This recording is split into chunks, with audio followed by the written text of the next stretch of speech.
Je veux vous lire un passage tiré du livre des Actes. Dès le tout début de ce livre, il est écrit « Les Actes des Apôtres ». J'aime changer un mot, ce sont les Actes du Saint-Esprit. Et c'est le seul livre de la Bible qui ne s'est pas terminé, car cela signifie que le Saint-Esprit agit encore. Il continue d'accomplir des miracles dans le surnaturel. Je vais lire à partir du 3e chapitre du livre des Actes, 1er verset. Si vous avez votre Bible, vous pouvez me suivre, mais écoutez pendant que je le lis. Pierre et Jean montaient ensemble au temple à l'heure de la prière. Voilà déjà le premier miracle, ils étaient en prière. C'est ainsi que la Pentecôte a commencé. C'était à la 9e heure, et un homme, boiteux de naissance, était porté chaque jour à la porte du temple appelé la Belle pour demander l'aumône à ceux qui entraient dans le temple. Voyant Pierre et Jean sur le point d'y entrer, il leur demanda une aumône. Pierre, fixant les yeux sur lui avec Jean, dit « Regarde-nous ». L'homme les regarda attentivement, s'attendant à recevoir quelque chose d'eux. Il ne savait pas ce qu'il allait recevoir, mais j'insiste sur ce mot, il s'attendait. Il s'attendait à recevoir quelque chose.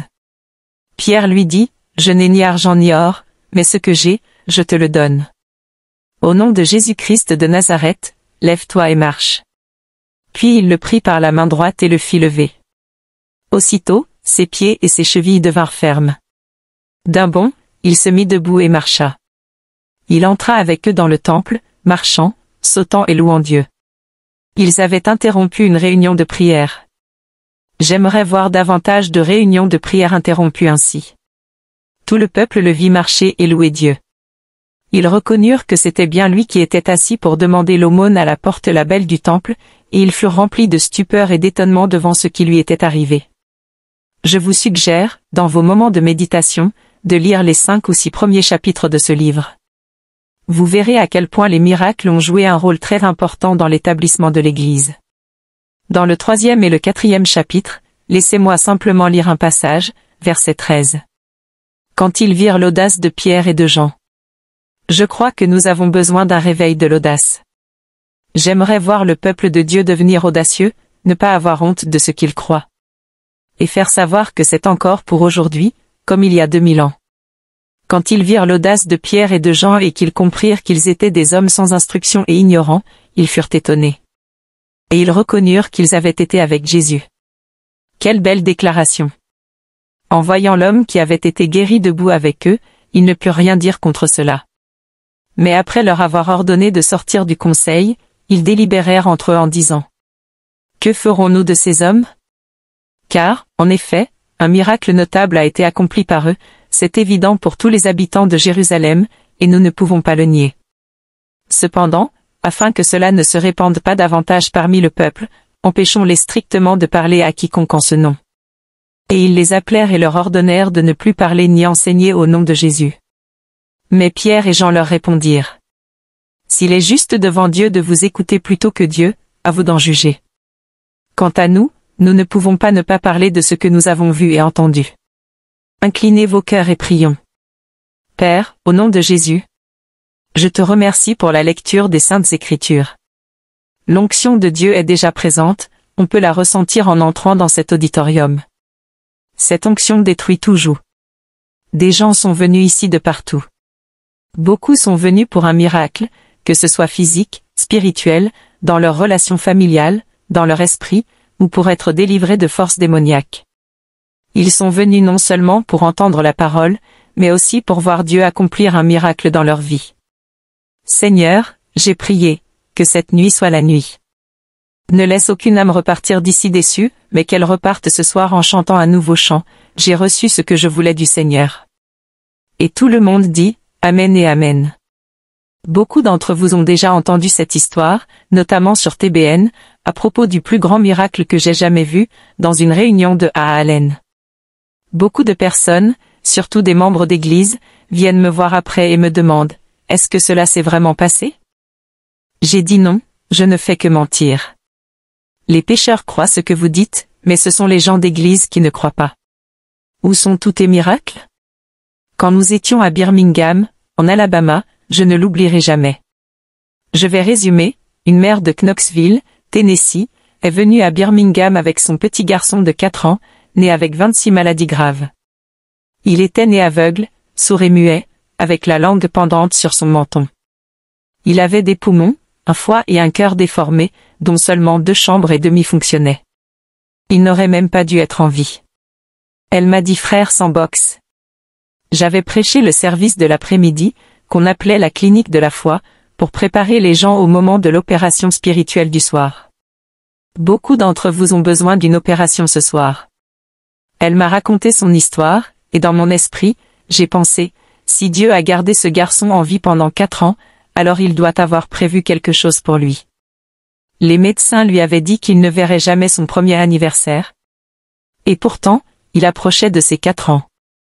Ses 2 bras étaient déformés, collés ensemble, les coudes ressortant dans son estomac. Ses 2 jambes étaient déformées, ses genoux touchaient ses coudes. Il était en position fœtale, prêt à mourir à tout moment. Il était né sans organes génitaux masculins et sans pieds. 26 maladies graves. Cette femme est restée 1 semaine, comme certains d'entre vous le feront ici. Ne rentrez pas chez vous trop tôt, vous ne savez pas ce qui pourrait arriver. Elle est restée dans un motel, à manger dans des restaurants, et à venir dans chaque service, 3 par jour. Le dimanche suivant, après mon message, elle est venue me voir et m'a demandé: « Est-ce que l'homme de Dieu va prier pour mon fils ?» J'ai répondu, je ne sais pas, car Dieu l'utilise de façon surnaturelle. Il voit des choses, et souvent, au milieu de son message, il s'arrête et dit Dieu me fait faire un voyage. Je lui ai dit, je ne sais pas s'il priera, mais je peux vous promettre une chose, si ce soir il ne prie pas, je prendrai personnellement ce bébé et l'emmènerai à la caravane de l'homme de Dieu. Nous vivons tous dans des caravanes, et je lui ferai imposer les mains à votre fils avant que vous ne rentriez chez vous. Elle m'a dit, vous feriez cela? J'ai répondu, oui, je le ferai. Elle est retournée à sa place. Ce soir-là, j'ai présenté l'homme de Dieu. Il est arrivé en disant, je crois que Dieu va faire de grandes choses ce soir. Mais avant de commencer, je vais prendre une offrande. Cela ne vous semble-t-il pas familier? J'espère que vous obéirez à Dieu ce soir quand le pasteur Parsley vous demandera quelque chose, parce que c'est ce qui déclenche de nombreux miracles, comme dans ce cas. Elle avait seulement $20 restants. Il est venu et a dit, je crois que Dieu va faire de grandes choses ce soir. Mais avant de prêcher, je veux que vous donniez à Dieu une offrande de foi. Je n'avais jamais entendu cette expression auparavant. Et il a dit, maintenant, si vous ne comprenez pas ce que je veux dire, une offrande de foi, c'est donner à Dieu quelque chose que vous ne pouvez pas vous permettre. Si vous pouvez vous le permettre, il n'y a pas de foi attachée à cela. Et j'ai vu cette petite femme déposer son bébé dans les bras d'une autre femme. Elle a bondi dans l'allée et a couru. Il tenait les seaux d'offrande. Nous étions dans l'auditorium du champ de foire, et je ne l'oublierai jamais. Elle a couru jusqu'à l'avant et a jeté une offrande dans le seau. Elle était assise aux 3/4 vers l'arrière, mais elle a été la première à atteindre le seau. Je suis descendu de la plateforme en courant et j'ai regardé dans le seau parce que je suis curieux. Je savais ce que cette femme avait. Parce qu'elle me l'avait dit cet après-midi-là. Et quand j'ai regardé dans le seau, j'ai vu un billet de $20. Je suis allé derrière la plateforme, et j'ai pleuré comme un bébé. J'ai crié à Dieu et j'ai dit, ô Seigneur. J'ai essayé d'enseigner la foi à cette femme toute la semaine, mais je t'en prie, Jésus, donne-moi la foi que j'ai vue chez cette femme ce soir. Je ne sais pas si j'aurais pu faire cela. Vous ne savez pas si vous pourriez le faire. Tant que vous n'êtes pas dans une situation similaire.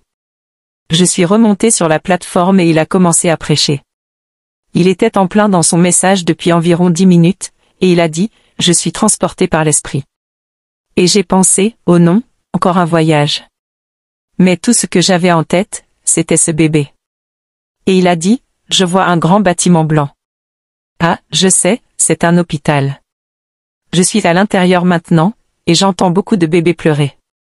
C'est le service de maternité. Et il a dit, un petit bébé vient de naître.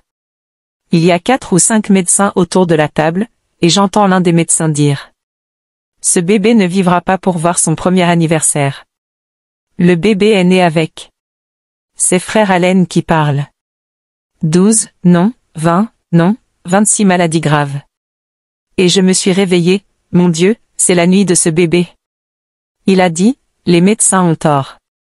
Le garçon est vivant. Et il a dit, je vois la mère monter dans une vieille Ford, faire ses valises, avec une autre femme à ses côtés. Je vois la frontière entre le Tennessee et l'Alabama, et cette vieille Ford arrive sur le parking. Et il a dit, Madame, vous êtes ici ce soir. Apportez-moi votre bébé maintenant. Dieu va vous donner 26 miracles. Personne ne m'avait raconté cette histoire. J'étais là, j'en ai été témoin. Elle est venue et a mis ce bébé dans ses bras. La maman se tenait là, au bout de la plateforme. Il faisait les 100 pas. Il a dit, je veux que tout le monde se lève, et ferme les yeux. Je marchais avec lui, mais je me suis dit, je ne ferme pas mes yeux. Je me suis dit, j'attends ça depuis toute la semaine. Je vais être scriptural, je vais veiller et prier. Darlene Bishop, tu sais de quoi je parle, pas vrai?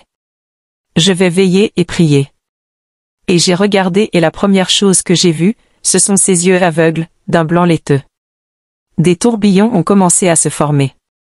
Et tout d'un coup, les tourbillons ont disparu. Et je regardais dans les yeux d'un petit garçon aux yeux marrons. Les yeux aveugles s'étaient ouverts. Je savais que si Dieu ouvrait les yeux, il ouvrirait aussi les oreilles sourdes. Et tout d'un coup, la prochaine chose, les bras ont commencé à craquer et à se casser. Comme du bois confend. Et les deux bras se sont déployés. Les deux jambes, en même temps que les bras ont commencé à craquer et se sont déployés aussi. Rappelez-vous, ce garçon était né sans pieds et sans organes génitaux masculins. Mais tout d'un coup, j'ai vu ça de mes propres yeux, Dieu a créé des pieds à ce petit garçon qui n'en avait pas. Que voulez-vous que Dieu fasse pour vous? J'entends cette question depuis que je suis arrivé. Que voulez-vous? Pas ce dont vous avez besoin, mais ce que vous voulez. Que voulez-vous? Que voulez-vous? Tout ce qu'il veut me donner. Je suis fatigué de ce genre de réponse. Que voulez-vous? Jésus est sur la ligne principale, dites-lui ce que vous voulez. Je vous dis, dites-lui ce que vous voulez. Alléluia. Vous allez repartir d'ici en personnes différentes ce soir. C'est votre soirée pour recevoir un miracle de Dieu. Alléluia. Il y a peu de temps, vous avez dit à quelqu'un, je crois que tu vas recevoir un miracle. Retournez-vous vers cette même personne et dites, non, c'est moi qui vais recevoir un miracle ce soir. C'est pour ça que je suis ici. Je crois Dieu pour moi-même. Je vais réclamer ça pour moi-même. Oh, alléluia, alléluia, alléluia. Je ne peux pas nier la puissance de Dieu. Frère Allen a posé ce garçon sur ses tout nouveaux pieds, sans chaussures. Vous ne mettez pas de chaussures sur des pieds atrophiés. Il n'avait pas de chaussures. Il n'avait jamais vu sa maman, jamais parlé. Sa langue est rentrée dans sa bouche pour la première fois, et il a commencé à courir vers sa maman. Et je courais juste derrière lui. Il a sauté dans les bras de sa maman, et j'ai entendu ses premiers mots, « Maman ». Je vous le dis, mes amis, ça a été la plus grande soirée à laquelle j'ai assisté. Parce que cela a déclenché d'autres miracles, 12 fauteuils roulants de ce côté-là, 12 fauteuils roulants de l'autre, et quand vous voyez des fauteuils roulants, beaucoup d'entre eux sont des victimes d'accidents de moto, des dos et des hanches brisées, sans espoir. De ce côté-là, il y avait 15 brancards qu'ils avaient apportés de l'hôpital.